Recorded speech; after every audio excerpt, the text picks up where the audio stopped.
Well, I'm back from my lunch. I ate 2 buckets of Indian lentil soup. Love that thing. No, by bucket I mean 16 ounce. I had one 16-ounce, like big cup. And like I said, it's a very thick soup. And that's all I had. Just, and they give you a piece of bread or like a small bagel. And I said, okay, I'll take another one. It's expensive, like it's $7 Canadian, which is what, $5 US. So I had 2, and then I walked back. In every half an hour, I'm checking my bank account, because load number 2 that you saw unloading that big machine where they started and I had to turn the basket, So the deal was COD, right? Cash on delivery, but they decided to use the wire, and it worked first time. There was a bigger amount for the load number 1, and I sent them all the info. Like I sent them, instructions for the wire transfer, but it's international, right? From US to Canada, so it takes a long time. But I think first time I had to wait like 2 days. Now this time for this load, she sends the money Friday. I think in the afternoon, like late afternoon, and of course it's a cutoff time, so basically Friday doesn't count. And I keep checking, like the load is delivered, right? And I keep checking my account, nothing. And they're surprised. Well, the money is gone from our account. Can you talk to your bank? And I said, well, I know it's useless, about these international, especially when it's an international money transfer. But I said I'll try. So I call them. And the first thing the lady says, what was the amount? I said, well, I know the exact amount. I can give you all kinds of reference numbers, tracking numbers. Can you look into this? See where the money is, why I don't have it? And she says, second thing she asks, she says, when was it sent? I said, Friday. What was it, 23rd? And as soon as I said that, that's it. She says, well, normally it takes 2 to 5 business days. I said, lady, why are you always doing this? You always give us this BS time frame for international money orders. It never takes that long. It's either 1 day, if they send it in the morning. If they go to the bank first thing in the morning, I get it on the next day. Okay? If they send it at the end of the day, after the cutoff day, let's say Monday, right? So let's say if you send me the money at 4 o'clock, it's not gonna go out until Tuesday morning, so I will see it Wednesday. That's how it works. It's basically like, and then the other guy called, he says, yeah, usually he says 24 to 48 hours. Now that's more realistic, but the first lady, like, they don't know anything, right? And I can hear by the accent that she's not Canadian. Like, all of these banks and phone companies now, they use China, Philippines, India. Hello, sir. How can I help you alive? How can I help you today, Mr. DRATCHEV? But actually, they get it right, I said, hey, you speak very good Russian, And so, the load is delivered.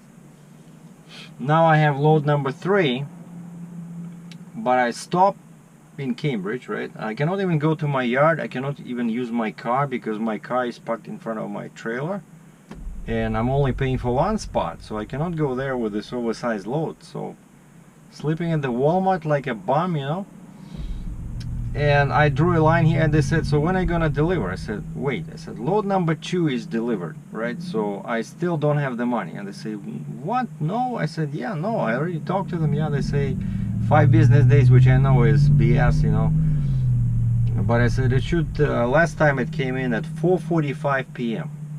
And actually I called the bank again. I said, okay, I said, I don't want you to track anything, just tell me what's the latest time in the day where the money can come in. I said, because I'm checking my account every half an hour, when it doesn't make sense to check, when shall I stop checking? And the guy at first says, well, usually it takes 24 to 48 hours if it's US. I said, wait, that's not what I asked you, right? I said, what is the cutoff time in the day when the money can still show up in the account? And finally the guy got it. He says 9 o'clock. He says 9 p.m., which is actually a surprise to me because I thought it would be like 5. He says no, it can show up until 9, so basically 5, 6, 7, 8, 8:50 p.m. you can still see the money. It can still be credited to your account, you know. So at least I learned something new, you know. And so I sent all this info to the broker. I said, okay, this is what I find out, so it's too late to deliver today again. And I said, I'm not delivering until I have the money. I'm sorry, because this is load number 3 and you have load number 2 and I still don't have the money. But this one, they say they'll give me cash, like physical cash for this load. And of course the rate keeps dropping, you know, like when you deal with the many loads, brokers and consignees, they will try to negotiate a little bit down. Well, not too much, but a little bit, you know, because they're giving you a lot of loads at the same time. But these loads have been taking so long, you know, and there's so many delays, right? Like I was supposed to pick up this load yesterday, right? But I couldn't find the guy. When I was supposed to give him the empty trailer, and we couldn't find the guy, and so I went to the hotel, did that video about the river, and so as soon as I sent that email, I have an email back from the lady. I thought she would start screaming at me, you know, saying, no, you should deliver, we send you a confirmation, because she did send me a confirmation. And second or third time, I'm always confused, because when she sends me the confirmation, the beneficiary name is the name on the door, you know, with the words heavy haul. And I told them 20 times, and I sent them the, you know, the instruction sheet. Over here they call it direct deposit instructions. And I said, do not use the words heavy haul at the end, right? It's just my name, because I'm a sole proprietor, right? I use my name as my legal company name. And I said, must be spelled like this. It's all in black and white. It's all typed, you know, a nice courier typeface on that instruction sheet, right? Oh, and she says, don't worry, that's just a template on the computer, kind of like for your account. But when they send the money, they use your, you know, the correct name. And now she sends me this confirmation for this transfer, and again I see SERGEI DRATCHEV heavy haul, and I know that's not correct, you know, it's not gonna work.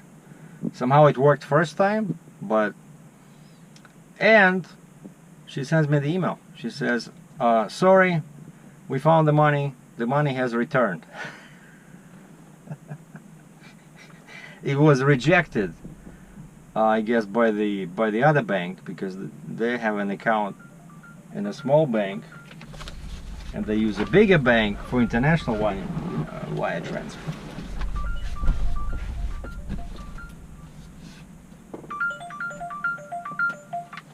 Yeah, Sergey. Yeah, so that was the broker, a very nice lady from Mississippi, I think, and she apologized again. So yeah, it's basically her bank made a mistake.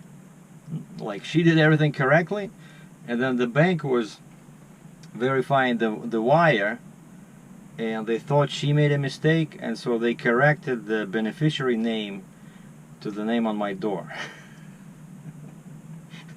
And my bank here actually received the money, rejected it. Can you believe this? Rejected it and charged them $45 US for using incorrect information. And I told her, I said, I hope you can get this money back from your bank, because it's their fault, it's not your fault. So anyway, I said, okay, I said, I'll give you a break. I'm not gonna wait till I actually physically have the money. Just send me the confirmation, right? Because I know that, you know, it's not a mistake, it's not my mistake, you know, but the guy is waiting for this machine, you know. And so you see, like, as a carrier, you know, even though it's supposed to be COD, but you know, when you build some kind of a relationship with a broker, so you can feel that you can trust them. And you know, I already received the money for the first one, right? And so I said, yeah, I'm not gonna wait till I see the money in my account. Just send me the confirmation that the money is gone from your account, that the Y is confirmed, and then I'll deliver this. So that's what's going on. Okay, and last piece of news. Got an email from the financial lady that was working in my application for the Jeep and the flip box. And she says, I got a tentative approval as long as you pay us upfront HST. And people from Canada know that HST, that's our 13% sales tax, right? And the Jeep is pretty expensive, so like crazy system actually. You know, sometimes I say that I like this, that I always get money back from the government. You know, anything that business related, like truck repair, for me it's trucking, right? Truck repair, fuel, whenever I do it in Ontario, there's always 13% sales tax, and I claim it. I do a return every month and I get it back, but it's basically my money, right? Why they cannot just give us, you know, it would save so many labor hours, you know, if they just don't give us like I think before they used to do it. Yeah, a long time ago I remember there was like you go buy a computer or something, or when I used to work at Future Shop when I was selling electronics, I remember some people showed us some kind of a certificate or letter saying that they were they didn't have to pay the back then it was what, PST, provincial sales tax, and GST.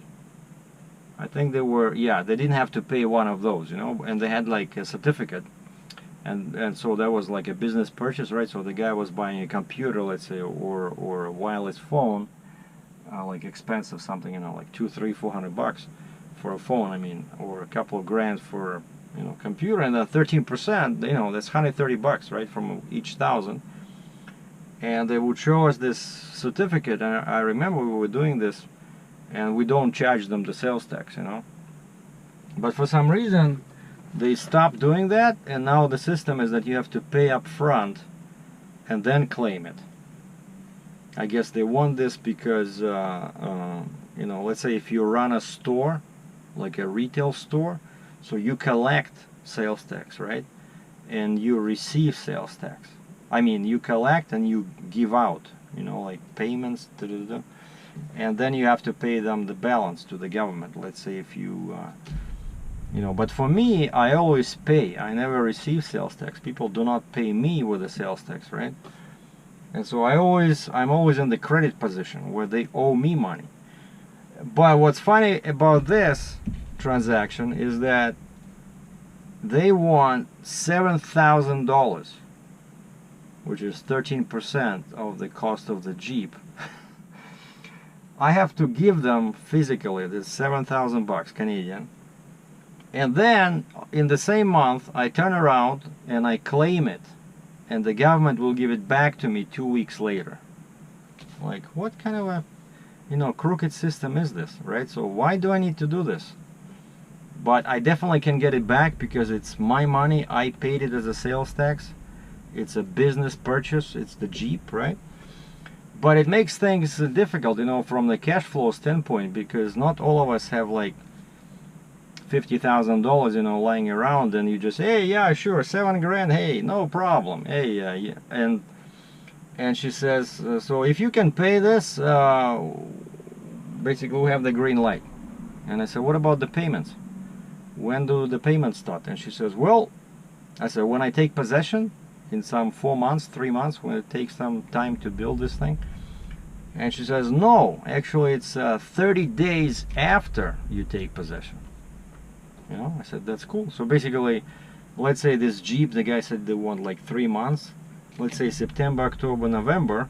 Let's say I get it on December 1st, the Jeep. I don't have to pay them until January 1st, you know. And I said, what's the amount, what's the interest? So she gave me all that info. So I said, I can swing it.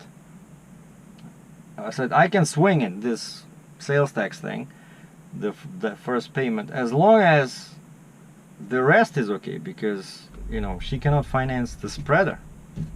Again, this is the second time I run into this. Basically, nobody wants to finance that spreader, you know, part of the Stinger, because it doesn't have a VIN, it doesn't have a serial number, it's not a vehicle, it doesn't have wheels or tires, right? So basically, if this was like a Stinger, you know, a real Stinger with the axle, they would finance it. But because it's just a metal part, they say no. And my original bank, where my trailer is financed, I asked them about this, and they said, well, we only can finance the whole thing. Like if you're buying a $250,000 trailer with the Jeep, with the Stinger, hey, we'll give you the money. Well, I'm not sure if they would give me $250, but they said that's how they work. They don't want to finance separate components. Like even the Jeep, my bank, it's one of the major banks in Canada, which I got lucky to get financing from them for the trailer. And a lot of people were surprised, you know, because, what, you got the loan from those guys? I said, yeah, what's the big deal, you know? But somehow they approved me. I guess they needed the quota or something. Maybe somebody told them, we need more Russians. What's going on? Why we only have like Canadians, right? We need more Russians among our payers, you know? And so yeah, the bank said no, and then this trailer company said, yeah, we have this lady over here, financial company that authorized to finance our you know, Jeeps and trailers. And so she says, yeah, we'll give you the money for the Jeep, but the spreader, we cannot do it. And so I said, okay, I can swing this sales tax thing, right? I said, let me talk to the sales guy, how much money they want for the spreader, like down payment, to start the build, you know? And the guy says, well, 4,000 Canadian. And I said, what about sales tax? He says, no, we don't need the sales tax. So basically, to start this ball rolling, I need to find 11,000 bucks Canadian. So 7 for the tax and 4 for the down payment, and then the rest I would have to pay when the spreader is ready. So it's a lot of money. That's why now, I don't know, I put an ad on Kijiji. I said I'm selling the lens, you know. That 500 millimeter lens, now I cannot afford it, you know, because it's a toy, but it's pretty much $4,000. I paid what? I paid 4,500 Canadian for it. So basically, that lens can equal a down payment for the Stinger, for the spreader, you know. So anyway, like the life of a trucker, you know, it's always up and down. One time you have, you know, $50,000 sitting in your account, the next day you're scrambling to find dimes and nickels to buy a burger, you know. Honest to God, it's always like this. So anyway, but things are looking up. I saw this guy, sales guy, said, okay, let me talk to her because we might also need a down payment on the Jeep. I said, wait, what?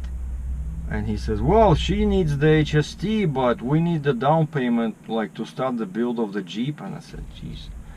Like I said, guys, like 10, 11 grand I can do that, but if you want like 20 grand up front, it's just too much, you know. Okay, let me talk to this lady and we can figure out something. So they're talking. So thanks for watching.